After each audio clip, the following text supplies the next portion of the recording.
नमस्कार मंडळी, मी तुमचा लाडका मित्र वरद विजय चव्हाण आणि मी तुम्हा सर्वांचं माझ्या यूट्यूब चॅनलमध्ये स्वागत करत आहे.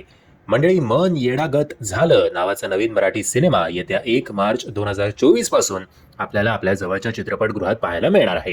हा सिनेमा डिरेक्ट केला आहे योगेश जाधव सरांनी आणि या सिनेमामध्ये प्रमुख भूमिकेत आपल्याला दिसणार आहेत आपले श्रीकृष्ण म्हणजेच सुमेध मुडगळकर आणि त्याचबरोबर स्वानंदी बेर्डे. स्वानंदी बेर्डे तुम्हाला सगळ्यांनाच माहिती असेल, तिला कुठल्या इंट्रोडक्शनची गरज नाही आहे. स्वानंदी बेर्डे ही आपले लक्ष्मीकांत बेर्डे साहेब आणि प्रियाताई बेर्डे यांची मुलगी आणि तिने याआधी सुद्धा मराठी सिनेमा केलेला आहे. आता परत ती प्रमुख भूमिकेत आपल्याला मराठी सिनेमामध्ये दिसणार आहे. सिनेमाचा ट्रेलर बघितल्यानंतर आपल्याला बऱ्यापैकी सैराट या सिनेमाची आठवण येते. फक्त सैराटचा जो काही एकदम इमोशनल आणि थरारक असा जो अंत होता तो याच्यात नाहीये. हलक्या फुलक्या स्वरूपामध्ये ही लव्ह स्टोरी जी आहे ती आपल्यासमोर आणण्याचा प्रयत्न योगेश जाधव सरांनी केलेला आहे. म्हणजे एक कॉलेजमधली प्रेम कहाणी, मुलीच्या अखंड प्रेमात बुडालेला एक मुलगा, तिखट स्वभावाची अशी मुलगी, बुलेट चालवणारी मुलगी आणि त्यानंतर कमी वयातच लहान वयातच त्यांचं लग्न देखील होतं का माहिती नाही. आय थिंक ते लिव्हिनमध्ये राहतात का लिव्हिन वाटत नाही मला, लग्नाच होत असेल.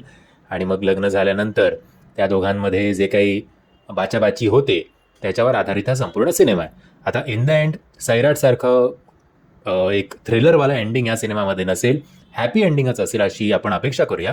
आणि सैराटमध्ये येड लागले या गाण्यात जसे स्लो मो शॉर्ट्स दिसत होते तसेच या सिनेमामध्ये मतलब या ट्रेलरमध्ये सुद्धा एक गाणं आहे ज्याच्यात स्लो मोशन शॉर्ट्स आहेत.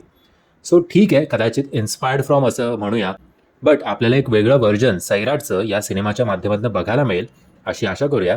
आणि ओव्हरऑल टेकिंग आणि सगळ्या वाईज हा 2024 सालचा सिनेमा नाही वाटत आहे अनफॉर्च्युनेटली. कदाचित काही काळ आधी हा सिनेमा शूट झाला असेल आणि आत्ता हा सिनेमा प्रदर्शनासाठी सज्ज झाला असेल. एनिवेज, आपण या सिनेमाला चांगला प्रतिसाद देऊया, चांगला सपोर्ट करूया आणि जेव्हा 1 मार्च 2024ला हा सिनेमा आपल्या जवळच्या चित्रपटगृहात लागेल तेव्हा एकदा तरी या सिनेमाला थिएटरमध्ये जाऊन बघूया. बाकी केमिस्ट्री वाईज सुमेध आणि स्वानंदीची केमिस्ट्री चांगली वाटते. दोघंही इंटू द कॅरेक्टर्स वाटतात. स्वानंदी खूप सुंदर दिसते, सुमेध दिसायला चॉकलेटी हिरो आहेच.